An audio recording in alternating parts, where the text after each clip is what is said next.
did you feel the assassination of President Kennedy would deter the passage of any civil rights legislation? I was somewhat concerned and troubled and deeply saddened by the assassination of President Kennedy, because I thought he listened and he had made an unbelievable speech in mid-June on the whole question of civil rights. He was the first American president to say the whole question of civil rights or race is a moral issue.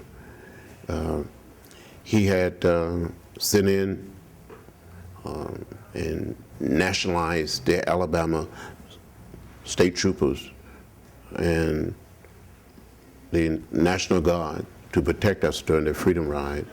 If it hadn't been for President Kennedy and Robert Kennedy, some of us probably would have died in that church where I first met Reverend Abernathy and Dr. Martin Luther King Jr. So I didn't know what President Johnson would do, but President Johnson picked up where President Kennedy had left off and got the Civil Rights Act of 1964 passed, and he responded to us during the march from Selma to Montgomery in 1965 and got the Voting Rights Act passed. President Johnson became the first American president in the State of the,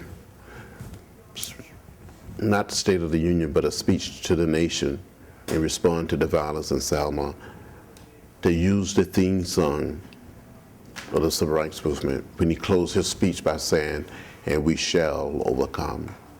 I was sitting with Dr. King as we listened to President Johnson speak to the nation that night. And when he said, "We shall overcome," I looked at Dr. King and tears came down his face. He started crying. And all of us cried a little. I shed a little tears. I shed a few tears.